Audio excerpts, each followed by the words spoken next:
اعتکاف میں کتنے لوگ ہیں؟ کیا رپورٹ ہے؟ 100 سے زیادہ ہیں؟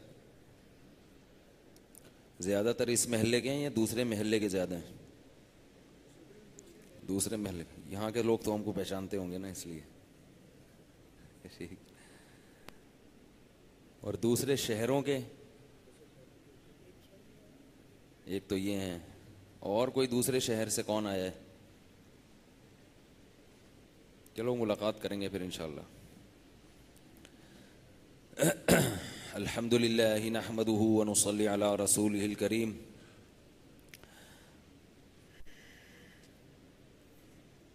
یوسف علیہ السلام کا واقعہ چل رہا تھا، وہ میں مکمل کرنے کے بعد پھر ذرا اعتکاف والوں سے کچھ الگ تو نہیں، بات تو یہیں بیٹھ کے کروں گا، لیکن موضوع تھوڑا سا تبدیل ہوگا، کیونکہ یہ اعتکاف والوں کی بڑی قربانی ہے اللہ کے لیے. 10 دن قربانی دینا اور اللہ کے گھر میں آ کے بیٹھ جانا، اور سب سے مقدس ترین دنوں میں سب سے مقدس ترین جگہ پہ. یہ جو رمضان کی 10 راتیں ہیں، اس سے زیادہ مقدس دن پورے سال میں، اوقات پورے سال میں نہیں آتے. جتنا قرآن اس وقت پڑھا جاتا ہے، جتنی اللہ کی برکتیں اس عشرے میں نازل ہوتی ہیں، اتنی پورے سال نازل نہیں ہوتی. تو اس میں بھی اگر توبہ کی توفیق نہ ملے نا تو بڑی خطرناک بات ہے، اور بڑی خوش قسمتی کی بات ہے کہ اللہ گناہوں سے بچا کے اپنے گھر میں آپ کو بٹھا دیتے ہیں. اب یہاں پڑے رہو کچھ بھی نہ ہو تو بھی اللہ کے گھر پہ ڈیرے ڈال دیے ہیں، تو یہ بھی بہت بڑی بات ہے. اب آپ خوش ہوں گے کہ اب چھوپ پڑے رہیں گے، اب تو کچھ کریں گے نہیں. ہم کرنا چاہیے، لیکن یہ بھی بڑی بات ہے، اس پہ بھی اللہ کا شکر ادا کریں کہ اس کے گھر میں بیٹھ گئے آ کے. یوسف علیہ السلام کا واقعہ چل رہا تھا کہ اللہ تعالیٰ نے یوسف علیہ السلام نے اپنی قمیض بھیجی، اور فلما ان جاء البشیر القاہ علی وجہہ فارتد بصیرا. خوشخبری دینے والا آیا اور اپنے والد کی آنکھوں پہ جب وہ قمیض ڈالی ہے تو ان کی بینائی واپس لوٹ آئی. یعقوب علیہ السلام نے فوراً کیا کہا؟ الم اقل لکم انی اعلم من اللہ ما لا تعلمون. تم مجھے کہہ رہے تھے نا کہ میں اس غم کو بھولتا نہیں ہوں، اور کیسی باتیں کر رہا ہوں، بڑھاپا آ گیا. میں کہہ رہا تھا کہ اللہ جو مجھے غم دے رہا ہے اس میں یقیناً کوئی نہ کوئی مصلحت ہوگی. اعلم من اللہ ما لا تعلمون. میں اللہ کے بارے میں وہ کچھ جانتا ہوں جو تم نہیں جانتے. یہ تو پہلے کہا تھا. تو اب جب بینائی لوٹی ہے اور اس بیٹے نے آ کے خوشخبری دی کہ یوسف بادشاہ بن گئے ہیں، بنیامین بھی مل گئے ہیں، اور انہوں نے شاہی محل میں شاہی پروٹوکول کے ساتھ آپ کو بما اہل و عیال بلایا ہے، کتنی خوشی ہوئی ہوگی. تو فوراً اپنے بچوں سے کیا کہہ رہے ہیں؟ اپنے گھر والوں سے، اپنی فیملی سے، الم اقل لکم، میں نے کہا نہیں تھا تم سے پہلے، انی اعلم من اللہ ما لا تعلمون، میں اللہ کے بارے میں وہ کچھ جانتا ہوں جو تم نہیں جانتے. اب بیٹے سارے لائن سے کھڑے ہوئے ہیں گردن جھکا کے، ٹھیک ہے نا، اپنی حرکتوں پہ کیا ہیں؟ پشیمان. تو ابا سے کیا ہے کہ نہیں، یا ابانا استغفر لنا، اے ابا ہمارے لیے اللہ سے معافی مانگی، جرم کا احساس ہو گیا. قال سوف استغفر لکم ربی. باپ نے کیا کہا؟ میں عن قریب تمہارے لیے اپنے رب سے معافی مانگوں گا. یہ کیوں کہا عن قریب؟ اس کی علماء نے، بعض مفسرین نے حکمت بیان کی ہے کہ یعقوب علیہ السلام نے کہا کہ ان سے گناہ بہت بڑا ہوا ہے، تو رات کے آخری حصے میں اٹھ کے ان کے لیے اللہ سے اللہ سے استغفار کروں گا. ویسے تو سوفا کا مطلب ضرور بھی ہوتا ہے کہ ضرور مانگوں گا، اور ظاہری مطلب کیا ہے؟ اس کام کے لیے میں مستقل اللہ کے سامنے نماز پڑھ کر گڑ گڑاؤں گا. اور کس وقت میں؟ رات کے آخری حصے میں، کیونکہ اس وقت دعائیں زیادہ قبول ہوتی ہیں. اللہ تعالیٰ فرماتے ہیں کہ قال سوف استغفر لكم ربی انه هو الغفور الرحیم فلما دخلوا على یوسف. یہ پورا قافلہ کہا جاتا ہے کہ تقریباً 90 افراد تھے صرف یعقوب علیہ السلام کے بیٹے بہویں ملا کے. کتنے تھے معذرت کے ساتھ؟ یہ پیغمبروں کی سیرت ہے, فیملی پلاننگ والوں کی یہ سیرت نہیں ہے. اب آپ کی مرضی ہے ادھر چلیں یا پیغمبروں کی. پیغمبروں میں ہمیشہ سے خاندان ہوتے ہیں, بڑے بڑے خاندانوں میں پیدا ہوتے ہیں اور بڑے بڑے خاندان ہوتے ہیں ان کے. تبھی کہتے ہیں نا بندہ خاندانی ہے. خاندانی 2 بچے ہوں تو پھر خاندانی ماندانی, پھر جب ان بچوں کی اولاد ہوگی تو ایک آدھ چچا بمشکل, ایک آدھ ڈھونڈنے سے کوئی پھپھی ملے گی, وہ بھی نہیں ملے گی. تو یہ بڑا نحوست ہے, یہ برکت نہیں ہے. برکت کس میں ہے؟ افراد میں, خاندان میں, فیملی میں. تو اب یہ پورے قافلے کو لے کے نکلے ہیں مصر کی طرف. فلما دخلوا على یوسف آوى الیہ ابویہ. یوسف علیہ السلام نے استقبال کیا اور اپنے والدین کو اپنے ساتھ ٹھکانہ دیا تخت پر. وقال ادخلوا مصر ان شاء اللہ آمنین, اور فرمایا امن کے ساتھ اللہ نے چاہا تو مصر شہر میں داخل ہو جاؤ. اب یہ بنی اسرائیل تھے, یہ یعقوب کی اولاد کیا کہلائے گی؟ بنی اسرائیل. یہ سارے بنی اسرائیل تھے جو گاؤں سے نکل کے مصر شہر میں داخل ہو رہے ہیں عزت کے ساتھ. ورفع ابویہ علی العرش, تخت پہ اپنے ساتھ اپنے والدین کو بٹھایا. وخروا لہ سجدا, اس زمانے میں بادشاہ کو سجدہ کرنا جائز تھا. وہ سارے بھائی سجدے میں گر گئے. جیسے ہی وہ سجدہ کرنے لگے ہیں یوسف علیہ السلام کے سامنے, تو یوسف علیہ السلام نے فوراً اپنے والد سے کہا یا ابتی ھذا تأویل رؤیای من قبل, یہ ہے میرے اس خواب کی تعبیر جو میں نے پہلے دیکھا تھا.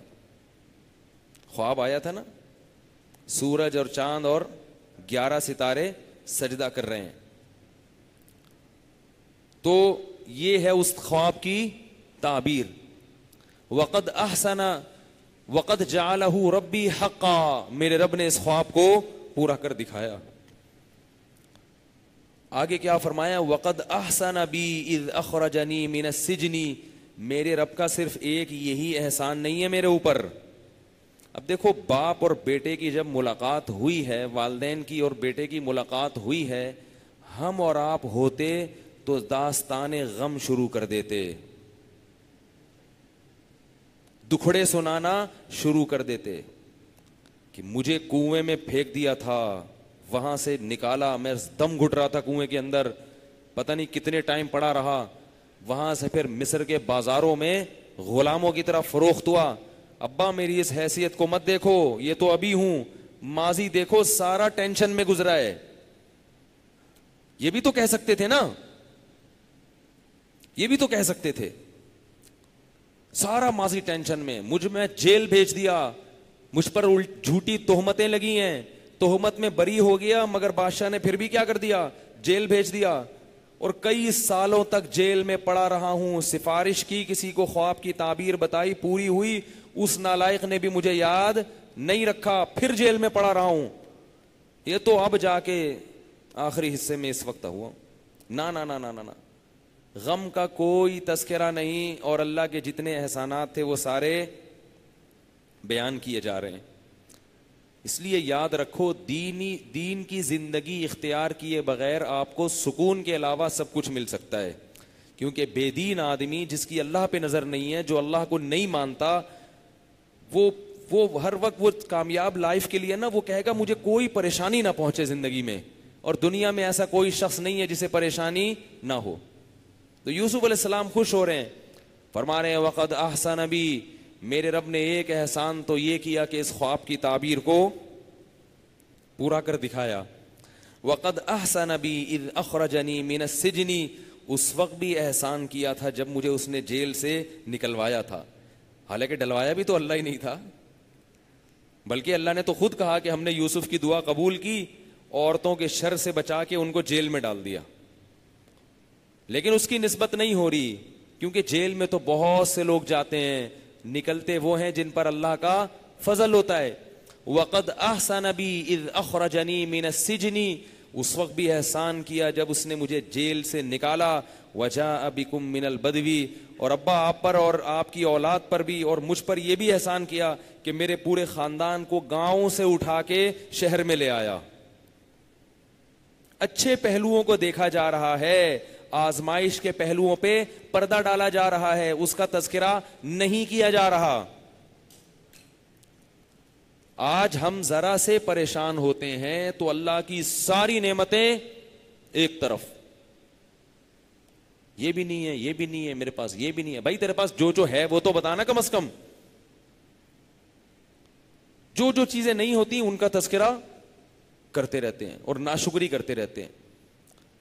نبی صلی اللہ علیہ وسلم نے فرمایا, دنیا میں اپنے سے کمتر کو دیکھو. اگر آپ لیاری میں رہتے ہو تو ناظم آباد والوں کو مت دیکھو, آپ مچھر کالونی والوں کو دیکھو کہ ان سے اچھے ہو. ناظم آباد میں رہتے ہو تو ڈیفنس کو مت دیکھو. کس کو دیکھو؟ اورنگی ٹاؤن کو دیکھو. اور اگر ڈیفنس میں رہتے ہو تو یورپ اور امریکہ والوں کو مت دیکھو, کچی آبادیوں کو دیکھو کہ وہ کیسے رہتے ہیں. اس سے کیا ہوگا کہ جو نعمتیں اللہ نے آپ کو دی ہیں ان کی طرف توجہ جائے گی, اور اگر اپنے سے برتر کو دیکھنا شروع کر دیا تو جو چیزیں آپ کے پاس نہیں ہیں ان کی طرف توجہ جائے گی کہ یار ان کے پاس تو یہ بھی ہے, ان کے گھر میں تو اے سی ہے, میرے گھر میں تو پنکھا بھی نہیں ہے, ان کے ہاں تو صبح شام پراٹھے کھائے جاتے ہیں اور میرے ہاں تو دال بھی نہیں ہے. تو یہ دیکھتے رہو گے بیٹھ کے. تو یوسف علیہ السلام کہہ رہے ہیں وَقَدْ أَحْسَنَ بِي إِذْ أَخْرَجَنِي مِنَ السِّجْنِ, اس وقت بھی مجھ پر احسان کیا جب اس نے مجھے جیل سے نکلوایا. وَقَدْ أَحْسَنَ بِي إِذْ أَخْرَجَنِي مِنَ السِّجْنِ وَجَاءَ بِكُم مِّنَ الْبَدْوِ مِن بَعْدِ أَن نَزَغَ الشَّيْطَانُ بَيْنِي وَبَيْنَ إِخْوَتِي, اور یہ سب اس وجہ سے ہوا کہ شیطان نے میرے بھائیوں کے دل میں میری نفرت ڈال دی تھی. دیکھو جب ایک دفعہ بھائیوں کو معاف کر دیا تو اب ان کو تانا نہیں دے رہے, نسبت کدھر کر رہے ہیں؟ شیطان پر. اس کمبخت نے یہ کام کیا, اچھے بھلے بھائی محبت والے, لیکن بھائیوں کو لڑوا دیا. کس کمبخت نے؟ شیطان نے. شیطان کو تو جتنا برا بلا کہو اس کا تو کام ہی یہی ہے, اس پہ ڈال دیا. یہ نہیں کہہ رہے انہوں نے کیا ہے, انہوں نے. ابا یہ سب کچھ کس کی وجہ سے ہوا ہے؟ آپ کی وجہ سے نہیں, ایک مثال دے رہا ہوں. وہ سب کچھ کس کی وجہ سے ہوا ہے؟ ان کی وجہ سے. نا نا نا نا, جب لا تثریب علیکم اليوم کہہ دیا بھائیوں کے کہ معاف ہے, تو معاف کا مطلب کیا ہوتا ہے؟ ختم, بھول جاؤ. من بعد ان نزغ الشیطان بینی وبین اخوتی, شیطان نے میرے اور بھائیوں کے درمیان نفرت ڈال دی تھی. آگے کہہ رہے ہیں ان ربی لطیف لما یشاء, واقعی میرا رب بڑا باریک بین ہے, کیسے پلاننگ کرتا ہے, کیسے آزمائشوں سے گزار کے نوازتا ہے, کیسے ناکامیوں کے نقشوں میں کامیابی کی راہیں کھولتا ہے, دکھاتا کیا ہے اور سوچتا کیا ہے, اس کا پلان کیا ہوتا ہے لیکن دکھا کیا رہا ہوتا ہے. ہم اس کی حکمتوں کو نہیں سمجھتے تو ہم ظاہر بین ہوتے ہیں, ظاہر پرست ہو کے ہم اللہ سے شکایتیں شروع کر دیتے ہیں, لیکن ہمیں نہیں پتا ہوتا کہ ان ربی لطیف, اللطیف کہتے ہیں بڑا باریک بین, بڑے خفیہ طریقے سے کام کرنے والا, بگڑی بنانے والا. اس طرح سے ان ربی لطیف لما یشاء, بے شک میرا رب لطیف ہے اس شخص کے لیے جس کے لیے چاہتا ہے.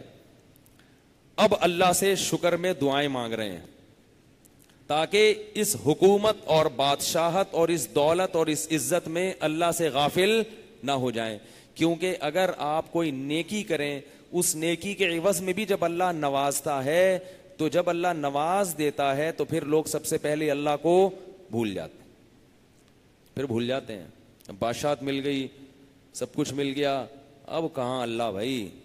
تو اس لیے اللہ سے دعا مانگ رہے ہیں ربی قد آتیتنی من الملک, اے اللہ تحقیق تو نے مجھے یہ بادشاہت عطا کی ہے, وعلمتنی من تأویل الاحادیث, تو نے مجھے خوابوں کی تعبیر سکھائی ہے, فاطر السماوات والارض, تو آسمانوں کا پیدا کرنے والا اور زمین کا پیدا کرنے والا ہے, انت ولی فی الدنیا والآخرہ, حقیقی دوست صرف اور صرف اور صرف تو ہی ہے میرا, دنیا میں بھی اور آخرت میں بھی. تیری دوستی مجھ سے ختم نہیں ہونی چاہیے. انت ولی فی الدنیا والآخرہ توفنی مسلمن، اے اللہ جیسے اب تک تو نے فرما برداری میں رکھا ہے میری موت اسی حال میں آنی چاہیے. ایسا نہ ہو کہ بادشاہت اور حکومت میں پڑھ کر تجھ سے غافل ہو جاؤں. توفنی مسلمن، موت مجھے دینا اس حال میں کہ تیرا فرما بردار ہوں، تجھ سے غافل نہ ہو جاؤں. دیکھو انبیاء ڈر رہے ہیں کہ یہ ایسا نہ ہو یہ حالت سلب ہو جائے ہم سے. جس کو یہ خوف نہیں ہوتا نا کہ میں کہیں دین سے ہٹ نہ جاؤں تو وہ دین سے ہٹ جاتا ہے. یہ یاد رکھو.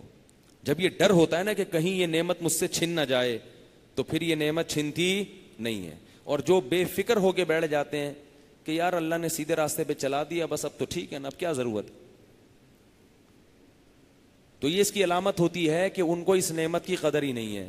جس کی جیب میں سونے کے بھاری بھرکم سکے رکھے ہوں، کتنی ہی سیکیورٹی کیوں نہ ہو، وہ ہر وقت ڈرتا رہے گا کہ میری جیب سے یہ کوئی پیسے نکال نہ لے. آپ بینک سے 1 کروڑ روپے کی گڈی لے کے نکلے، آپ کو پتا ہے کسی کو پتہ ہی نہیں کہ میری جیب میں پیسے ہیں، پھر بھی آپ ڈرتے ہو کہ نہیں ڈرتے؟ پیچھے مڑ کے دیکھو گے، اللہ سے دعا بھی مانگو گے اے اللہ بچا لے. اور آلتو جلالتو آئی بلا کو ٹالتو جو ہم بچپن میں پڑھتے تھے. ہمارے جب ایک ٹیچر آتے تھے نا بڑے سخت تھے، تو ہمیں کسی نے بتایا تھا کہ آلتو جلالتو آئی بلا کو ٹالتو پڑھا کرو. ہم پڑھتے رہتے آلتو جلالتو آئی بلا کو ٹالتو. تو اگر آپ بچے ہوگے تو آلتو جلالتو آئی بلا کو ٹالتو پڑھو گے، کچھ بھی منتر پڑھو گے، درود شریف پڑھو گے، پھونکے مارو گے، پیچھے مڑ مڑ کے دیکھو گے. اور اگر یہ گڈی ڈبل ہو گئی تو آلتو جلالتو 100 دفعہ پڑھو گے، ٹھیک ہے نا، اور ڈبل ہو گئی تو 200 دفعہ پڑھو گے. خطرہ لگا رہے گا ہر وقت، حالانکہ کوئی چھیننے والا نہیں ہے. تو جس کے پاس ایمان کی نعمت ہوتی ہے اسے پتا ہے کہ اس کے بغیر میں جنت میں نہیں جا سکتا، اور اسے پتا ہے کہ ایمان اور اعمال صالحہ سے بڑی کوئی دولت نہیں ہے، کیونکہ یہ وہ دولت ہے کہ جو جنت میں لے کے جائے گی آپ کو اور مجھے، اللہ کرے ہم سب کو لے جائے. تو یہ وہ دولت ہے. تو جس کو پتا ہے یہ اتنی قیمتی دولت ہے اور ایک ڈاکو مستقل پیچھے لگا ہوا ہے، آپ کی جیب میں ڈالر کی گڈی ہے، آپ کو پتا ہے کہ علاقے میں امن ہے، کوئی چھیننے والا نہیں ہے، پھر بھی مڑ مڑ کے دیکھو گے کہ بھائی حالات کا کچھ پتا نہیں ہے. اور اتنی قیمتی دولت ایمان کی، اور پتا ہے کہ شیطان مستقل پیچھے لگا ہوا ہے، وہ دلوں میں وسوسے بھی ڈالے گا اسلام کے خلاف، وہ اپنے نمائندوں کو بھی چھوڑے گا آپ کا ذہن خراب کرنے کے لیے، وہ آپ کو ہر طرح سے ورغلائے گا دین سے ہٹانے کے لیے. تو ایسی صورت میں کیسے اطمینان سے انسان بیٹھ سکتا ہے بھائی، اور یہ تسلی کر لے کہ مجھے کچھ نہیں ہونے والا، میں جیسا ہوں ویسا ہی رہوں گا اور اچھا ہو جاؤں گا مستقبل میں جا کے. لوگ توبہ کیوں نہیں کرتے؟ کہتے ہیں کر لیں گے مستقبل میں. او بھائی آپ کو تو توبہ کر کے ڈرنا چاہیے کہ کہیں ٹوٹ نہ جائے مستقبل میں، اور آپ نے کی نہیں ہے اور امیدیں لگا کے بیٹھے ہو کہ مستقبل میں کر لوں گا میں. تو اب یوسف علیہ السلام کیا دعا مانگ رہے ہیں؟ اللہ تو نے ایمان اور اعمال صالحہ کی توفیق دے دی، تو میرا دوست ہے، توفنی مسلمہ، اے اللہ مجھے فرما برداری میں موت دینا، مسلمان بنا کے، مسلم بنا کے.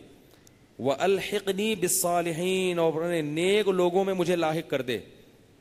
کیا مطلب؟ اے اللہ دنیا میں صرف اکیلا میں ہی نیک نہیں ہوں غامدی کی طرح، دنیا میں بہت، آج کل اس پہ آیا ہوا ہے وبال غامدی کا، پتہ نہیں ہر تھوڑی دیر میں میری، وہ کہتا ہے میں کسی کو نہیں مانتا. انبیاء ہمیشہ یہ دعوت دیتے ہیں کہ اللہ جتنے دنیا میں مسلم ہے نا مجھے بھی ان میں ایک ادنا فرد بنا دے. حالانکہ انبیاء سب سے افضل ہوتے ہیں، لیکن تواضع کہ اللہ بہت سارے تیرے فرما بردار ہیں تو مجھے بھی ان لوگوں میں شامل کر لے. اور جو یہ کہتے ہیں نا میں مجھے پتا ہے باقی سارے ایسے ہی ہیں، اس کا مطلب اسے نہیں پتا. جب بھی کوئی آدمی نمایاں ہونے کی کوشش کرے، پرومیننٹ ہونے کی کوشش کرے کہ میں ہوں، مجھ سے پوچھو، مجھے سب پتا ہے، باقی میں کسی کو نہیں مانتا، میں قرآن حدیث کے خود سمجھتا ہوں، یہ سارے مفسرین سارے محدثین میں کسی کو فالو نہیں کرتا، اس کا مطلب وہ سارے کیا تھے؟ وہ مسلم نہیں تھے، وہ اللہ کے نیک نہیں تھے. تو پہلی دفعہ پیدا ہوا ہے دنیا میں نیک. بہت بڑی کثرت ہے مسلمانوں کی، ایمان والوں کی، جو ہر دور میں نیک ہوتی چلی آئی ہے، اور یہ کسی دور میں ختم نہیں ہوگی. اگر برے ہوں گے تو نیک بھی ہوں گے، بہت بڑی تعداد میں ہوں گے، کیونکہ نبی نے یہ نہیں فرمایا کہ نیک لوگ ہر دور میں ہوں گے، فرمایا بہت بڑی تعداد میں ہوں گے. اس کی دلیل یہ ہے کہ حدیث میں آتا ہے ظاہرین علی الحق، حق پر ان کا غلبہ رہے گا. حق ان کے ہاتھ میں ہوگا. غلبہ کا مطلب کیا ہوتا ہے؟ پاور ہوگی ان کی, پتا چلے گا, یہ اپنا وجود ہوگا. یہ نہیں کہ 4 آدمی کھوکھرا پار میں ایک جماعت المسلمین کی مسجد ضیاء الدین ہاسپٹل کے قریب, اس کو غالب نہیں کہتے, باقی دنیا میں پتہ ہی نہیں, پتہ ہی کوئی نہیں, ٹھیک ہے نا, باقی دنیا میں کوئی ہے ہی نہیں. تو یہ اہل سنت والجماعت ہیں, ائمہ کو فالو کرنے والے, جو حرم میں بھی ہیں, مصر میں بھی ہیں, بہت بڑی تعداد میں, ترکی میں, ہندوستان میں, پاکستان میں, ایسے غالب رہیں گے. ہاں زوال جب آئے گا جب اللہ کی طرف سے قیامت کا زلزلہ برپا ہونے والا ہوگا, پھر زوال آئے گا, پھر اس قسم کی چیزیں پیدا ہوں گی. کیونکہ حدیث میں آتا ہے پھر اللہ علماء کو اٹھائیں گے, جاہل لوگ عالم بن کے علماء کا منصب سنبھالیں گے, یعنی عالم نہیں بنیں گے لیکن علماء کا منصب سنبھال لیں گے. تو یوسف علیہ السلام کیا دعا مانگ رہے ہیں؟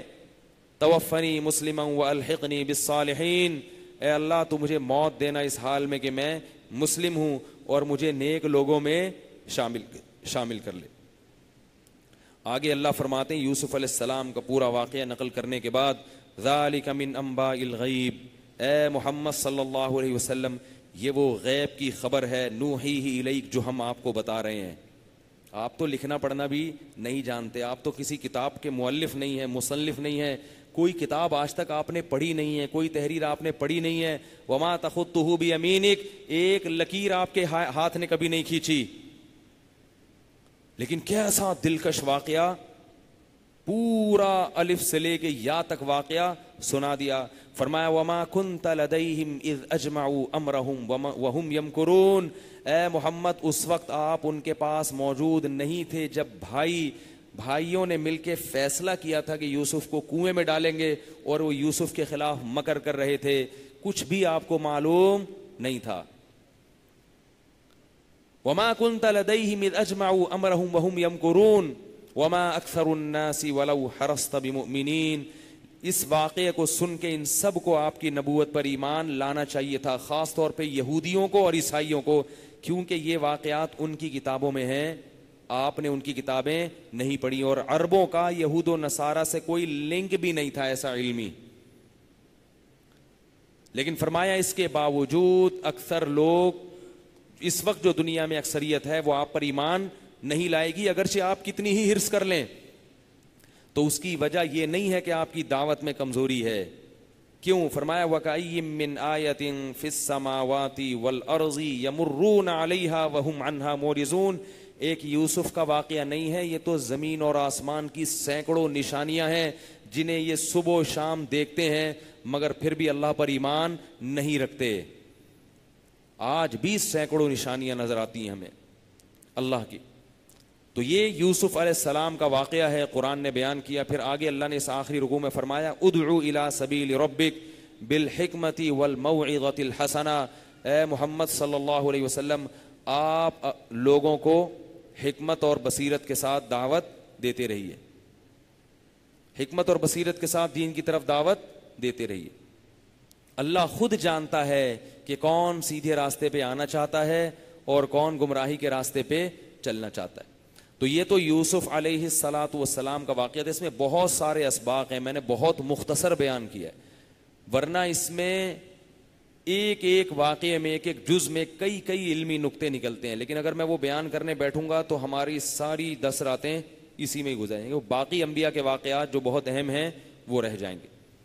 تو اب یوسف علیہ الصلاۃ والسلام کا جو پورا قبیلہ تھا وہ کہاں چلا گیا؟ مصر میں. تو بنی اسرائیل, جو اسرائیل کی اولاد تھی, حضرت یعقوب کی اولاد, وہ کہاں چلی گئی؟ مصر میں. اب مصر ایک بڑا زبردست ملک تھا, بنی اسرائیل کی وہاں بڑی عزت ہو گئی.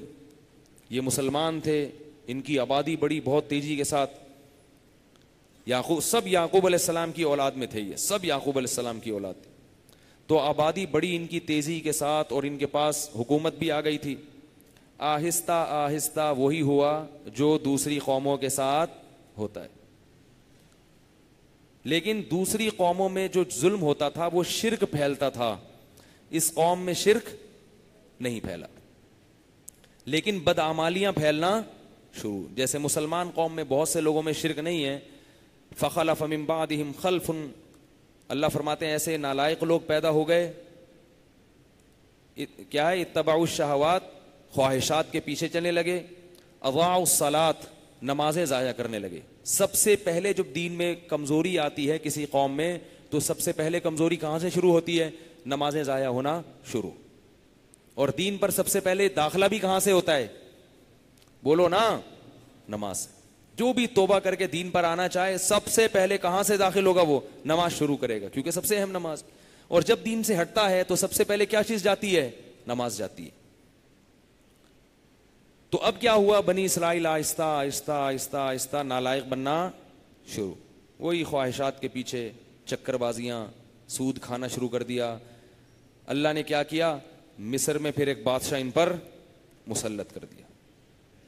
مصر میں جتنے بھی بادشاہ تھے ان کا لقب تھا فرعون. جو بھی بادشاہ مصر میں آیا کرتا تھا اسے کیا کہا جاتا تھا؟ فرعون. فرعون کوئی مخصوص بادشاہ کا نام نہیں تھا، جو بھی بادشاہ ہوتا تھا اس کو کیا کہتے تھے؟ فرعون. اور مصر بڑی آباد جگہ تھی. اب بنی اسرائیل بہت بڑی تعداد میں ہو گئی. یہ بڑے خوبصورت تھے کیونکہ یعقوب علیہ السلام کی اولاد میں تھے. ہوتے ہوتے ہوتے ہوتے بالآخر خواہشات. فرعون، پھر یہ جو فرعون ہے جس کا قرآن میں ذکر ہے، یہ جب مسلط ہوا تو اس نے ان پہ ظلم کے پہاڑ توڑ دیے. کیونکہ ایک بات خوب کان کھول کے سن لو کہ جو دوسرے مذاہب کے لوگ ہیں، جو مذہب میں مضبوط ہوتے ہیں، جو سیکولر ریاستیں ہیں نا، وہ مسلمانوں کو اتنا تنگ نہیں کرتی ہیں. یہ ذہن میں رکھو.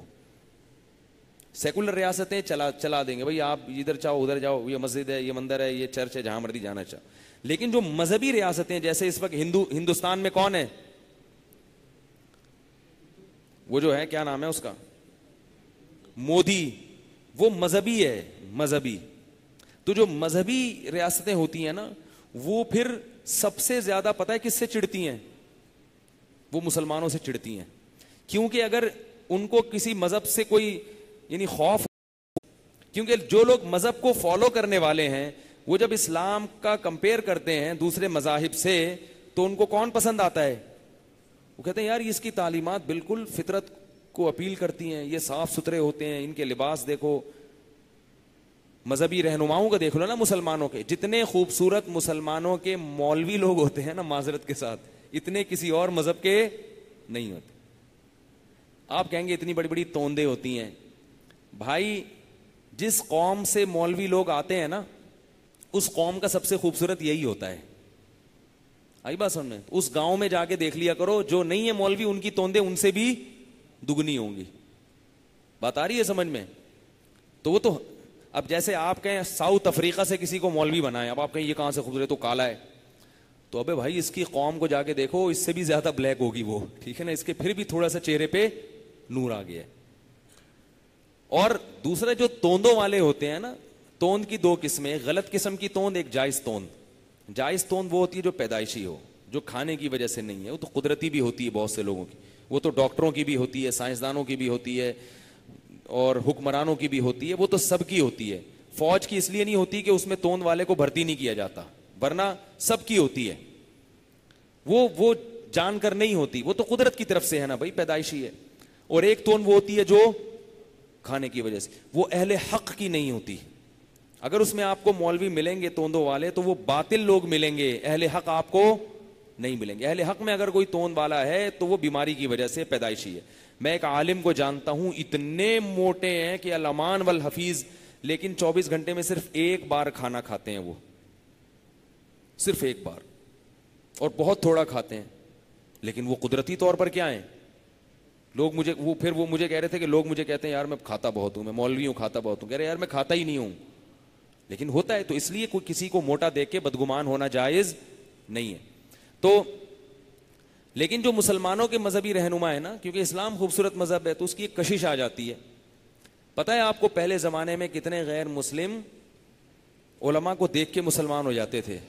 کسی نے 3-4 دن پہلے وہ کس کا واقعہ ہے وہ آپ بتا رہے تھے، انور شاہ کشمیری رحمہ اللہ تعالیٰ کا واقعہ ہے کہ وہ اسٹیشن پہ کھڑے ہوئے تھے، ایک ہندو آیا اور اس نے کہا مجھے کلمہ پڑھا دیں. تو لوگ حیران ہوئے کہ یہ ہندو تو بڑا متعصب ہے، یہ تو اسلام سے نفرت کرتا ہے. تو وہ ہندو کہنے لگا کہ یار تمہارے مولوی عالم اتنے خوبصورت ہیں، ایسے پرکشش ہیں، ہمارے والے ان کے بھی ہوتے ہوں گے، کسی کا مقابلہ نہیں کریں، وہ خود سوچ لیں ہوتے ہیں کہ نہیں ہوتے. لوگ کہتے ہیں کسی کا مذاق نہیں اڑایا کرو بھائی، خود سوچ لیں، کوئی پنڈت جی ہوں اچھے سے، اللہ کرے. تو وہ کہنے لگے کہ یار تمہارے مولانا اتنے خوبصورت ہیں، تمہارے مذہبی رہبر، تو تمہارے محمد صلی اللہ علیہ وسلم کتنے خوبصورت ہوں گے جو اصل تھے.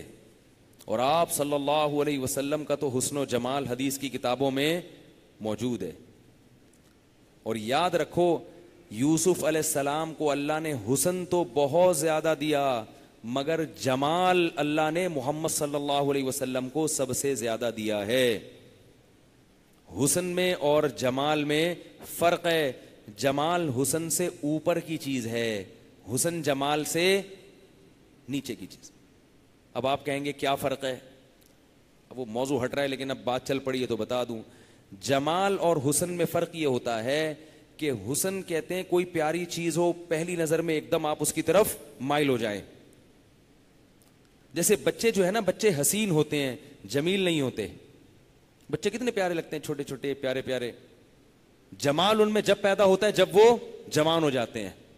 جب جوان ہو جاتے ہیں تو ایک دم دیکھ کے ان کی طرف طبیعت مائل نہیں ہوتی، گود میں اٹھا کے پیار کرنے کا دل نہیں کرتا ان کو. لیکن جب اس کے ساتھ آہستہ آہستہ رہنا شروع کرو گے تو اس کے جمال سے متاثر ہو کر اس پر عاشق ہو جاؤ گے.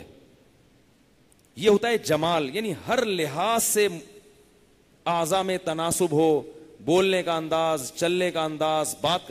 بچے جو چلتے ہیں ٹیڑھے میڑھے چلتے ہیں، بولتے ہیں تو توتلے بولتے ہیں، تو یہ جمال تھوڑی ہے.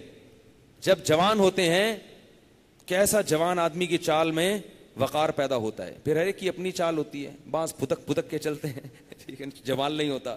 بعض کی چال بڑی اسٹائلش ہوتی ہے، ان کو بنینزا والے اپنے اشتہار میں لے کر آتے ہیں کہ آپ ذرا چل کے دکھائیں پلیز، ٹھیک ہے نا، تاکہ وہ پھر ٹی وی میں آئیں گے نا. تو باڈی لینگویج ہے، بولنے کا انداز ہے، یہ ساری چیزیں جو ہمارے محمد صلی اللہ علیہ وسلم میں یہ جو جمال تھا، ایسا جمال اللہ نے کائنات میں کسی میں پیدا نہیں کیا. یوسف علیہ السلام جمال میں ہمارے نبی سے کم تھے، حسن میں زیادہ تھے.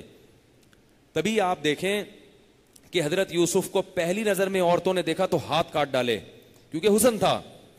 حضرت عائشہ فرماتی ہیں کہ نبی صلی اللہ علیہ وسلم کے جمال کو اگر عورتیں دیکھ لیتیں تو گردنیں کاٹ دیتیں. تو آپ کہہ سکتے ہیں بھائی بہت سی خواتین نے نبی کو دیکھا تو گردن کیوں نہیں کاٹی؟ ایک دفعہ دیکھا، رہی نہیں. رہی کون تھی؟ آپ کی زوجات، آپ کی بیویاں آپ کے ساتھ رہی تھیں، حضرت عائشہ اور دوسری. وہ پھر عشق سے بھی زیادہ محبت کیا کرتی تھی محمد صلی اللہ علیہ وسلم سے، کیونکہ جمال اس حسن کو کہتے ہیں جس میں روب ہو. عورتیں حسین ہوتی ہیں، مرد جمیل ہوتے ہیں. اس سے بھی بڑا واضح. اور اللہ تعالیٰ نے مرد کو، ہمارے حضرت فرمایا کرتے تھے، عورت سے زیادہ خوبصورت بنایا ہے. آپ حیران ہو گئے یار یہ تو غلط غلط باتیں شروع کر دی ہیں. حقیقت ہے یہ، مرد کو اللہ نے عورت سے زیادہ خوبصورت بنایا ہے. اس کی بہت ساری دلیلیں ہیں. پہلی دلیل کہ اللہ نے ہر صلاحیت مرد میں زیادہ رکھی ہے، تو جمال زیادہ کیوں نہیں رکھا ہوگا اس میں؟ وہ کامل ہے. عورت کو تو کمزور بنایا ہے. دوسری بات یہ کہ اگر آپ کو یہ بات سمجھ میں نہیں آتی تو جانوروں میں دیکھ لو. دنیا میں جتنے بھی جانور ہیں ان میں نر زیادہ خوبصورت ہوتے ہیں اور مادہ خوبصورت نہیں ہوتی. مرغا مرغی میں کون خوبصورت ہے؟ بولو نا یار، کوئی پریشانی کی بات. مرغا، میں جب کوئی بات شروع کرتا ہوں نا تو وہ کھوپڑی میں اتار دوں. مرغے میں حسن نہیں ہے، کیا ہے؟ جمال ہے. حسن مرغی میں. اچھا کون لگتا ہے؟ مرغا، جمال کی وجہ سے. وہ الگ بات ہے کہ اس کو اچھی مرغی لگتی ہے ٹھیک ہے. لیکن اگر آپ ایک تھرڈ پارٹی دیکھے گی تو اس کو کون اچھا لگے گا؟ مرغا. اس میں کیا ہے؟ روب ہے، جمال ہے، کلغی ہے، اس کی آواز ہے، کیسے چیختا ہے. مرغی تھوڑی چیخ سکتی ہے ایسے. چال دیکھو مرغے کی، اسٹائل دیکھو بات چیت کرنے کا، گردن ایسے اکڑ کے دیکھتا ہے. تو یہ جمال ہے. ببر شیر اور شیرنی میں کس میں زیادہ خوبصورتی ہے؟ شیر. بال ہیں اس کی، چال زیادہ خوبصورت ہے شیرنی سے. اسی طرح یہ جو سرخاب ہے نا، سرخاب، سرخاب کا نر ہے جس کو سرخاب کہتے ہیں. سرخاب کی مادہ میں خوبصورتی نہیں ہے. مور کو دیکھ لو، مور میں نر ہے جس کے خوبصورت بال ہیں اور ایسے پر پھیلا کے کھڑا ہوتا ہے. مورنی میں وہ خوبصورتی کہیں بھی نہیں ہے. جانوروں میں کوئی جانور ایسا نہیں ہے جس میں مادہ زیادہ خوبصورت ہو. تو انسانوں میں کیسے ہو سکتا ہے؟ وہ آپ کو اور ہم کو کیوں اچھی لگتی ہیں وہ ایک الگ بات ہے. وہ ایک الگ چیز ہے, کیونکہ ان میں حسن ہے نا, حسن کی طرف فوراً مائل ہوتا ہے انسان, فوراً مائل. جیسے کسی بچے کو ہم دیکھتے ہیں تو فوراً دل چاہتا ہے, بچے کو کتنے پیارے ہوتے ہیں چھوٹے چھوٹے مننے, چھوٹا منا کہتے ہیں نا لوگ اس کو, لیکن جمال کب پیدا ہوگا, جوان ہو جائے گا. پھر اس میں ایک بچے تو لڑک لڑک کے چلتے ہیں اور ادھر گر رہے ہیں, بات کرتے ہیں توتلے, یہ کوئی خوبصورتی تھوڑی ہے. خوبصورتی تو جب ہے جب بات کرنا سیکھ جائیں, چلنا سیکھ جائیں, لڑکے نہیں, گرے نہیں, گھڑ سواری سیکھ جائیں اور یہ سب چیزیں سیکھ جائیں. پھر تو ہمارے نبی صلی اللہ علیہ وسلم کی جیسی چال تھی, ایسی چال, اتنی خوبصورت چال اس کائنات میں اللہ نے کسی کی پیدا نہیں کی. ہمارے نبی صلی اللہ علیہ وسلم کا بولنے کا جو انداز تھا اتنا خوبصورت تھا کہ اس کائنات میں ایسا انداز اللہ نے کسی کا پیدا نہیں کیا. ہمارے نبی کے مسکرانے کا جو انداز تھا ایسا انداز اللہ نے کسی کا پیدا نہیں کیا. آج پبلک کو ہنستے ہوئے تو دیکھو, ان کے لطیفے پہ اتنی ہنسی نہیں آتی جتنی ان کی ہنسی کو دیکھ کے ہنسی آ رہی ہوتی ہے, ٹھیک ہے نا, جو پبلک ہنس رہی ہوتی ہے. ایک دفعہ میں بیٹھا ہوا, یہ جو لڑکے لونڈے لپاڑے بیٹھے ہوتے ہیں نا سڑکوں پہ, ان کو ہنسنے کا انداز دیکھو ذرا, کہیں سے آواز آئے گی کھی کھی کھی کر کے آواز آنا شروع ہوگی. کبھی ایسا لگتا ہے جیسے ٹائر کا وہ ہوا نکل رہی ہے کر کے. میں ایک دن میں نے کہا ٹائر وائر پھٹا ہے, کوئی ہوا نکل رہی ہے, پتہ چلا کوئی بندہ ہنس رہا ہے, عجیب سے. ماں باپ سکھاتے ہی نہیں کچھ, ہا ہا ہا ہا ہا کر کے ہنس رہے ہیں پاگلوں کی طرح, رو رہے ہیں. تو بعض لوگ روتے ایسے ہیں کہ ان کے رونے کو دیکھ کے انسان کی ہنسی نکل جاتی ہے, کہتے ہیں کیسے رو رہا ہے. تو ہمارے نبی کے رونے کا انداز دیکھو, ہمارے نبی کے مسکرانے کا انداز. تو ایک ایک سر کے بال سے لے کے پاؤں کے ناخن تک کوئی ایک چیز بھی ہمارے نبی کی ایسی نہیں تھی, کوئی انداز ایسا نہیں تھا جس میں کوئی ذرا سا بھی فالٹ نکال سکے کہ نہیں جی یہ جو ہے نا یہ والی ادا آپ کی ہمیں اچھی نہیں لگتی. تبھی تو جو تھوڑے دن نبی کے پاس رہتے تھے وہ کیا ہو جاتے تھے, عاشق ہو جاتے تھے. اور آپ کی بیویوں کو آپ سے اتنی محبت تھی, یہ جو گورے اعتراض کرتے ہیں نا کہ محمد صلی اللہ علیہ وسلم 50 سال کے تھے اور شادی 9 سال کی لڑکی سے کی ہے, یہ تو معاذ اللہ ظلم ہے. امی عائشہ سے پوچھو کہ ظلم ہے یا ان پر احسان ہے. وہ اتنی محبت کرتی تھی محمد صلی اللہ علیہ وسلم سے, وہ یہ سمجھتی تھی کہ میرے باپ نے اس کائنات میں اس سے بہتر میرے لیے کوئی رشتہ تلاش کر ہی نہیں سکتا تھا میرا باپ. اتنی محبت تھی کہ ایک دفعہ حضرت سودا سفر میں, وہ دوسرے اونٹ پہ, اور اس میں وہ جو پہلے رکھے جاتے تھے نا, کیا ہوتے تھے وہ, کجاوا رکھا جاتا تھا, اس میں حضرت سودا ہیں, اور اونٹ کے دوسرے اس میں حضرت عائشہ ہیں. اس وقت آپ کی 2 زوجات تھیں. آپ صلی اللہ علیہ وسلم حضرت عائشہ کے پاس بیٹھے ہوئے ہیں سفر میں, لیکن آپ نے کہا کہ بھائی ان کا بھی حق ہے. کچھ دیر کے لیے حضرت سودا کے پاس چلے گئے. حضرت عائشہ کو اتنی تکلیف ہوئی ہے, اتنی تکلیف کہ مجھے چھوڑ کے وہاں کیوں بیٹھے ہوئے ہیں, لاشعوری یعنی غیر طبعی. فرماتی ہیں کہ میں نے اپنا پاؤں باہر نکالا تاکہ مجھے کوئی بچھو کاٹ لے اور میں مر کے ہلاک ہو جاؤں. یہ ہوتا ہے کہیں, ڈائلاگ ہوتے ہیں, میں تمہارے لیے آسمان کے تارے توڑ کے لاؤں گا, 500 روپے کا بیلنس جلواتے ہوئے جان نکلتی ہے. ٹھیک ہے نا, باتیں تو بہت ہیں. اور اگر عشق ہوتا بھی ہے تو گرل فرینڈ سے ہوتا ہے نا, بیوی سے تھوڑی ہوتا ہے. میاں بیوی کے تو جذبات وہ تھوڑی رہتے ہیں جو گرل فرینڈ اور بوائے فرینڈ کے ہوتے ہیں. تو مننے کے ابا اور یہ سب چیزیں ہو جاتی ہیں. یہ مننے کی امی ہے اور یہ مننے کے ابا ہیں. تو 9 سال 10 سال آپ کی عمر ہے اور 50 سال کے محمد صلی اللہ علیہ وسلم, مگر ایک 9 سال کی جوان لڑکی کو 50 سال کے اپنے شوہر سے اتنا عشق ہے کہ تھوڑی دیر کے لیے بھی وہاں جا کر کیوں بیٹھے ہیں. وہ اگر آج گوروں کے اعتراضات سن لیں, بولیں گے تم کہہ رہے ہو کہ ان پر ظلم ہوا, وہ کہیں گے تمہاری عقل ماری گئی ہے, تمہارا دماغ خراب ہو گیا ہے. ٹھیک ہے نا, میرے باپ نے میرے لیے جو اس سے بہتر سلیکشن میرے لیے کوئی ہو ہی نہیں سکتی تھی. تو کہاں سے کہاں بات چلی جاتی ہے. تو ہمارے نبی کو یہ جو مضمون میں بیان کر رہا ہوں یہ حدیث سے ثابت ہے. حضرت حسان ابن ثابت رضی اللہ تعالی عنہ نے رسول اللہ صلی اللہ علیہ وسلم کی خدمت میں جو اشعار پیش کیے وہ کیا تھے, وَمِثْلُكَ لَمْ تَرَ عَيْنِي قَطُّ, آپ جیسا حسین میری آنکھ نے کبھی نہیں دیکھا. وَأَجْمَلُ مِنْكَ لَمْ تَلِدِ النِّسَاءُ, اور آپ سے زیادہ جمیل اللہ نے کسی کو پیدا نہیں کیا. اگر حسین کا لفظ بولتے تو اشکال ہوتا، کیونکہ نبی فرما چکے تھے کہ آدھا حسن اللہ نے یوسف علیہ السلام کو دیا ہے، تو آدھا باقی تقسیم کیا، تو اس لیے انہوں نے کیا کہا، اجمل منک لم تلد النساء، آپ سے زیادہ جمال والا کوئی کسی عورت نے پیدا کیا ہی نہیں ہے، خلقت مبرأ من کل عیب، ہر عیب سے، یعنی جو انسانوں میں جو عیب سمجھا جاتا ہے ان تمام قسم کے عیوب سے اللہ نے آپ کو پاک پیدا کیا ہے۔ اور آگے بڑے عجیب الفاظ ہیں، کأنک قد خلقت کما تشاء، ایسا لگتا ہے کہ اللہ نے آپ کو آپ سے پوچھ کے بنایا ہے، حالانکہ پوچھ کے تو نہیں بنایا، وہ تو تھے ہی نہیں۔ فرماتے ہیں ایسا لگتا ہے کہ یا رسول اللہ آپ کی خوبصورتی، آپ کے انداز، آپ کے بول، آپ کی چال بات کرنے کا، آپ کی مسکراہٹ، آپ کا رونا، آپ کے اخلاق، ہمارے نبی غصہ نہیں کرتے تھے، ہم کیسے غصے میں پھڑپڑاتے ہیں، گالیاں نکالنا شروع کر دیتے ہیں، گالیاں نہیں دیتے تھے، فحش کلام نہیں تھا، سخاوت تھی، دل کے باطنی اخلاق بھی بہت اچھے، بے انتہا سخاوت، فقر و فاقہ کا خوف ہی نہیں۔ ہمارے نبی کے ایسے خوبصورت انداز تھے کہ حدیث میں آتا ہے کہ آپ صلی اللہ علیہ وسلم نے حکم دیا تھا فتح مکہ کے موقع پر کہ فلاں شخص کو جہاں بھی پاؤ قتل کر دو، فلاں شخص کو جہاں بھی پاؤ قتل کر دو۔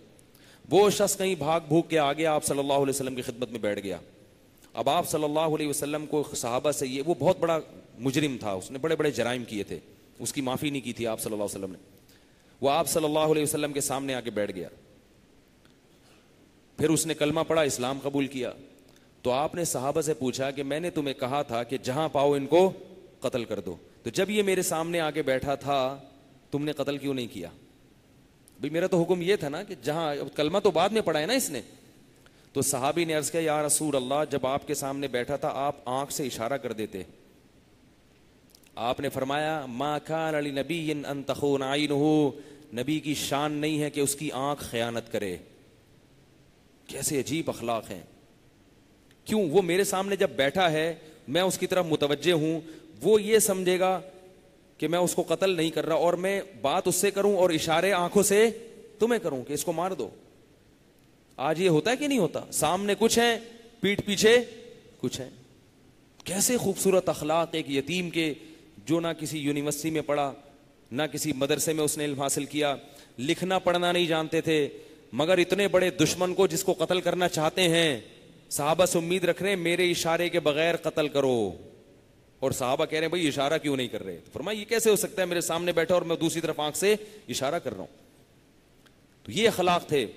تو انہوں نے کیا فرمایا، کأنک قد خلقت کما تشاء، ایسا لگتا ہے کہ اللہ نے آپ کو آپ سے پوچھ کے بنایا ہے۔ تو یہ بھی ہمارا عقیدہ ہے۔ تو کہاں سے کہاں بات چلی گئی؟ تو وہ ہندو نے اسلام کیوں قبول کیا؟ اس نے بولا کہ یار تمہارے نبی کیسے ہوں گے، ٹھیک ہے نا؟ تو کہاں چل، ہاں تو میں یہ بتا رہا تھا کہ کیا بھائی وہ بنی اسرائیل کی بات چل رہی تھی نا، تو یہ بڑے خوبصورت تھے۔ میں یہ کہہ رہا تھا کہ جہاں بھی مذہبی حکومت ہوتی ہے تو ان کو جیلسی کس سے ہوتی ہے؟ اسلام سے۔ عیسائیوں سے نہیں ہوگی، ہندوؤں سے نہیں ہوگی، تھوڑی بہت ہوتی ہے چپکلس، زیادہ کس سے ان کو الرجی ہوتی؟ کیونکہ ان کو پتا ہے کہ ہمارے مقابلے میں آ کے کھڑا ہونے والا مذہب کون سا ہے؟ اسلام۔ ہماری بچے جب ان کو دیکھیں گے تو مائل کس کی طرف ہوں گے؟ ان کی طرف۔ تبھی آپ دیکھیں برما میں کیا ظلم ہو رہا ہے، کیونکہ وہاں مذہبی حکومت ہے، بدھسٹ کی، مسلمانوں کی ایسی کی تیسی کر کے رکھی ہوئی ہے انہوں نے۔ ہندوستان میں کیا ہو رہا ہے مسلمانوں کے ساتھ، برما میں کیا ہو رہا ہے، اور بہت سارے ممالک ہیں دنیا میں، انڈونیشیا میں کیا ہو رہا ہے، تو اس کی وجہ یہ ہے۔ تو اب کیا ہوا کہ فرعون کو جیلسی تھی تو کس سے تھی؟ بنی اسرائیل سے، دوسری قوموں سے نہیں تھی۔ اس نے کہا تھا ان کے پاس ایک دین ہے، مذہب ہے، توحید پرست ہیں، تو اب کیا ہے کہ ان کو ظلم ان پہ کرو، جیسے برما میں ہو رہا ہے۔ تو بالآخر ظلم کرتے کرتے کرتے کرتے پوری قوم کو غلام بنا دیا۔ ان سے کوئی بھی اچھے کام نہیں لیے جاتے، کسی سرکاری محکمے میں ان کو، جیسے برما میں یہی ہوتا ہے، سرکاری محکمے میں ملازمت، آج بھی اب میں برما گیا ہوں، نہیں ہے وہاں پہ سرکاری محکمے میں مسلمانوں، پولیس میں ایک مسلمان نہیں ہے، فوج میں ایک مسلمان نہیں ہے، عدالت میں ایک مسلمان ہے، پیچھے رکھا ہوا ہے۔ اور یہ جو انسانی حقوق کی تنظیمیں ہیں یہ کیا ہیں؟ خاموش۔ پاکستان میں اگر اقلیتوں کے ساتھ کسی کا ایک بال بھی کوئی توڑ دے، پورا میڈیا چیختا ہے، ظلم تو ظلم ہے, اقلیتوں کے ساتھ نہیں ہونا چاہیے, ہم بھی مانتے ہیں کسی عیسائی ہندو کے ساتھ زیادتی نہیں ہونی چاہیے, لیکن یہ کیا بات ہے کہ یہاں عیسائی اور ہندو اقلیت میں ہیں جبکہ برما میں مسلمان اتنی اقلیت میں نہیں ہیں, کسی شعبے میں گھسنے نہیں دیتے ان کو, بالکل اندھیروں میں رکھا ہوا ہے. مگر یہ دنیا کہاں ہے بھائی, کوئی چیختا نہیں ہے. یہ جو حقوق انسانیت والے ہیں چپ بیٹھے ہوئے ہیں. تو یہ حقوق انسانیت جو بنے ہیں نا دنیا میں, دوسری قوموں کے لیے بنے ہیں, مسلمانوں کے لیے نہیں بنے, کیونکہ مسلمان اپنا وجود منواتا ہے, ان کو پتا ہے کہ یار ان کو پیچھے رکھو. لیکن یاد رکھو غیر مسلموں میں بھی اچھے لوگ بھی ہوتے ہیں, وہ یہ سب چیزیں دیکھ کے احتجاج کرتے ہیں, اس لیے سب کو ایک لاٹھی سے نہیں ہانکنا چاہیے. ہمارے ایک دوست نے بتایا کہ بوسنیا میں جب مسلمانوں پہ ظلم ہو رہا تھا بے انتہا, سرب فوجی جب ظلم کر رہے تھے تو فوجی تو ظلم کر رہے تھے, میڈیا بھی فوج کا ساتھ دے رہا تھا, لیکن عوام میں بہت سے لوگ احتجاج کر رہے تھے, اور بعض لوگوں نے پٹرول چھڑک کے اپنے اوپر آگ لگائی ہے کہ یار یہ بدترین ظلم ہے مسلمانوں پر جو ہم سے دیکھا نہیں جاتا. اس لیے پوری قوم کو کبھی بھی برا نہ کہا کرو. تو ہندوستان میں جو ہندو ظلم کر رہے ہیں تو ان میں بعض ہندو وہ حکومت کی پالیسیوں کو صحیح نہیں سمجھتے. اگر کہیں کسی ملک میں ظلم ہوتا ہے تو سارے ایک جیسے نہیں ہوتے. ہمارے ہاں عادت ہے غیرت اور حمیت میں سب کو لپیٹتے ہیں, یہ غلط ہے. تو کہیں بھی ظلم ہو رہا ہے نا تو سب کو نہیں لپیٹ دیا کرو, بہت سے ان میں اچھے بھی ہوتے ہیں جو ساتھ دیتے ہیں مسلمانوں کا, یعنی مظلوموں کا. تو بس میں 2-4 منٹ کے اندر اپنی بات مکمل کرتا ہوں. تو اب یہ کیا ہوا کہ بنی اسرائیل پہ ظلم کرتے کرتے کرتے کرتے نتیجہ کیا نکلا, ان کو بالکل وہ کام ان سے لینا شروع کر دیے جو کس سے لیے جاتے ہیں, غلاموں سے. کوئی کہیں چوکیدار لگا ہوا ہے, کوئی ہوٹل میں برتن دھو رہا ہے, تھے کیا یہ پیغمبروں کی اولادیں, بادشاہ, وزیر خزانہ, شاہی محل میں رہنے والے, اور اب کیا کر رہے ہیں, اعمال کی وجہ سے اعمال خراب ہو گئے نا. مسلمان کے جب اعمال خراب ہوتے ہیں تو اللہ غیروں کو اس پہ مسلط کر دیتے. تو اب کوئی جناب فرعون کے جوتے پالش کر رہا ہے, کوئی کیا کر رہا ہے, کپڑے دھو رہا ہے, کوئی دھوبی لگا ہوا ہے, کوئی گٹکے کی دکان کھول کے بیٹھا ہوا ہے. یہ بزنس ہے, گٹکا تو نہیں تھا اس وقت, کوئی چیز ہوتی ہوگی. یہی ایک تصور آتا ہے کہ مصر میں یہ بنی اسرائیل کیا کر رہے ہوں گے, ہے بھائی, پان کی دکانیں چلا رہے ہوں گے, گٹکے کی دکان, کوئی دھوبی بنا ہوا ہے. سارے گھٹیا گھٹیا کام اتنی اونچی قوم سے لینا شروع کر دی اور ظلم کے پہاڑ توڑ دیے. اور پھر بھی لوگ اس کو آ کے پیش گوئیاں کرتے رہتے تھے, بھائی خطرہ تمہیں کس سے ہے, انہی سے ہے. یہ جیسے مرضی ہیں, جتنے مرضی غلام ہیں, لیکن ان کے اندر کیا ہے, ایک حمیت ہے, کسی بھی وقت یہ اٹھ سکتے ہیں. حالانکہ وہ بیچارے اٹھنے کے لائق تھے ہی نہیں, خام خامے آ کے ڈرانا شروع کر دیا. اٹھنا ہوتا تو یوسف علیہ السلام اٹھ جاتے نا اس وقت, وہ تو نہیں اٹھے تھے, انہوں نے تو کوئی تلوار نہیں چلائی تھی حکومت کے خلاف. تو بس ایک خام خامے ڈر, جیسے آج یورپ اور امریکہ میں مسلمانوں کو دہشت گرد بنا کے پیش کیا جا رہا ہے. ایجنسیاں خبر دیتی ہیں فرانس میں, یورپ میں, کبھی بھی اٹھ سکتے ہیں. وہ بیچارے وہاں مسلمان کیا کر رہے ہوتے ہیں, ہوٹلوں میں, ٹھیک ہے نا, وہی کام کر رہے ہوتے ہیں جو بنی اسرائیل فرعونیوں کے یہاں کر رہے ہیں. وہ ہوٹلوں میں جناب کوئی برتن دھو رہا ہے, کوئی گٹکے اسمگلنگ کر رہا ہے. اسمگلنگ بھی یہ ہوتی ہے ان لوگوں کی, لیکن ان کو ڈرایا جاتا ہے. پھر داڑھی والوں کو, پگڑیوں والوں کو خرید کے ان سے بم دھماکے کروائے جاتے ہیں تاکہ مسلمانوں کو دہشت گرد ثابت کیا جا سکے اور ان پر یہاں پر پابندی لگائی جا سکے. کر کچھ بھی نہیں رہا, لیکن لوگ خرید کے ان کو بدنام کرنے کی کوششیں. آپ خریدنا شروع کر دو تو ہندوؤں میں بھی ایسے مل جائیں گے آپ کو بم رکھنے والے, سکھوں میں بھی مل جائیں گے. تو یہ سازشیں کس کے خلاف ہو رہی ہیں, مسلمانوں کے خلاف. حالانکہ کوئی عالم میرے علم میں ایسا معتبر عالم نہیں ہے جو ان بم دھماکوں کو جائز قرار دیتے ہوں, حلال قرار دیتے ہوں, کوئی بھی نہیں ہے. تو پھر یہ اسلام پہ کیوں ڈالا جا رہا ہے, مسلمانوں پہ کیوں ڈالا جا رہا ہے؟ اس کا مطلب کچھ لوگ ہیں وہ ہر قوم میں ہوتے ہیں جو خریدے جا سکتے ہیں. تو بالآخر کیا نتیجہ نکلا کہ بنی اسرائیل کے غلاموں والے کام, پھر ان کو غلام بنا کے رکھ لیا. پھر فرعون کو خواب آیا کہ بھائی جس چیز کا ڈر ہوتا ہے نا وہی چیز خواب میں آ جاتی. اسے یہ نجومیوں نے نہیں بتایا تھا, یاد رکھو. بعض لوگ کہتے ہیں فرعون کو نجومیوں نے خبر دی تھی کہ ایک بچہ پیدا ہونے والا ہے جو تمہاری حکومت کا خادم. نجومیوں بیچاروں کے کچھ بھی پتا, ان کو یہ نہیں پتا ہوتا یہ ہفتہ کیسا رہے گا. یہ جو لکھا ہوتا ہے نا اخبار جہاں میں یہ ہفتہ کیسا ہے, اور اتنے چالاک ہوتے ہیں, ایسی چیزیں لکھتے ہیں جو پکی ڈھکی نہیں ہوتی. سفر متوقع رہے گا. اب بھائی یہ بتاؤ سفر ہونا ہے کہ نہیں ہو رہا, سفر متوقع چانس ہے. اب سفر کا چانس نہیں ہوا تو وہ کہیں گے ہم نے کون سا کہا تھا ہوگا, ہم نے کہا تھا چانس ہے. اور اگر ہو گیا کہیں گے یار کیا نجومی ہے بھائی. تو ان کو کچھ نہیں پتا ہوتا, ان کو جا کے ایک تھپڑ لگاؤ, بولو آپ کو پچھلے ہفتے پتا تھا کہ ایک تھپڑ متوقع رہے گا؟ اگر آپ کو پتا ہوتا کہ یہ ہفتہ آپ کا بڑا خراب گزرے گا تو پہلے سے انتظام کرتے کہ نہیں کرتے؟ آپ کو تو پتہ ہی نہیں تھا کہ میں آ گیا ہوں تھپڑ لگانے کے لیے. تو یہ پاگل ہیں, بالکل پاگل ہے, مزید ان پہ نہیں بال. تو نجومیوں نے نہیں خبر دی تھی, نجومی کے باپ کو بھی کچھ نہیں پتا ہوتا, ٹھیک ہے. تو صحیح قول یہ ہے کہ خواب آیا تھا اس کو.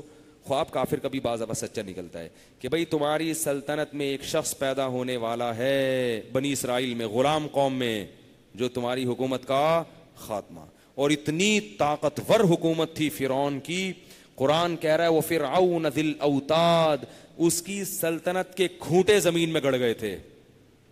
اس کی حکومت کے جیسے قلعہ گاڑ دیتے ہیں نا, کہتے ہیں اب تو پکا ہو گیا بھائی, اب نہیں کوئی. ایک ہوتا ہے کیل اور ایک ہوتا ہے قلعہ.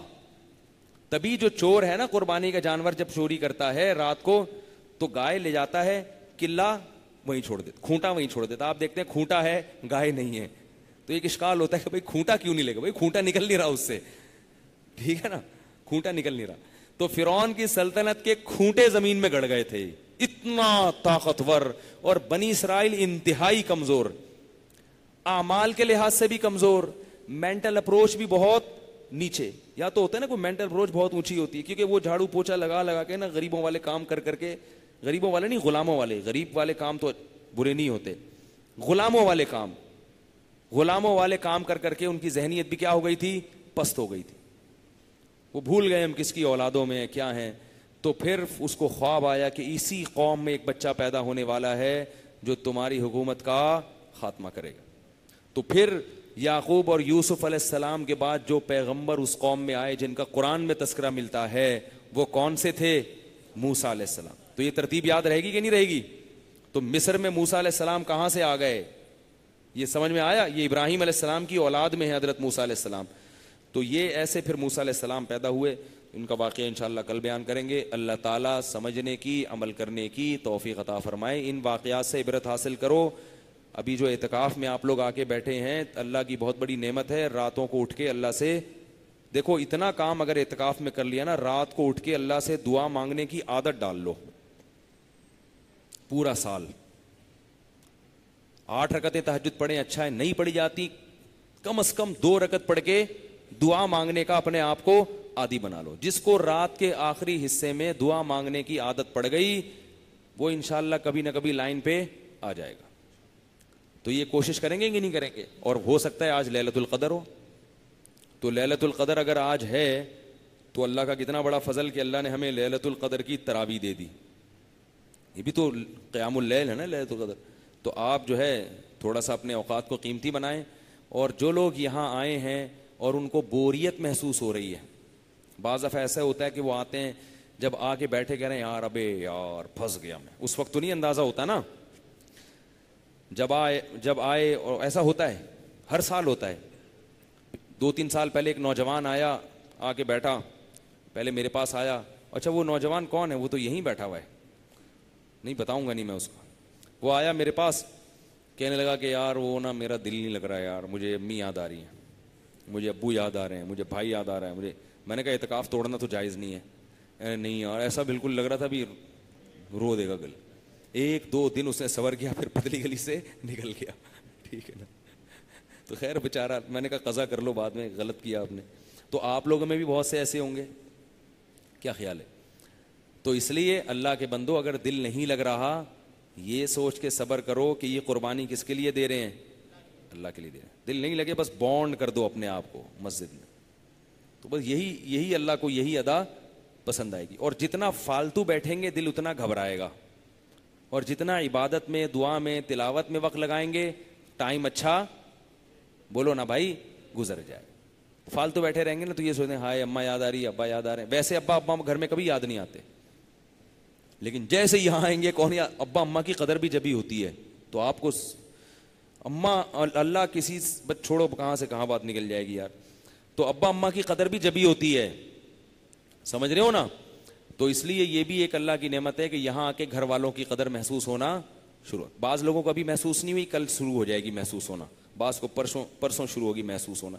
تو جب بھی محسوس ہو تو آپ صبر کر لیں اور یہ خوشخبری ہے کہ اعتکاف 9 دن کا ہوگا. جو ماہرین فلکیات ہیں وہ کہہ رہے ہیں 29 کو چاند نظر آ جائے گا. تو اور غریبی اور کیا چاہیے بھائی, 9 دن کے ایسے گزرتے ہیں. اللہ تعالیٰ سمجھنے کی عمل کی توفیق عطا فرمائے. سبحانک اللہم و بحمدک نشہد ان لا الہ الا انت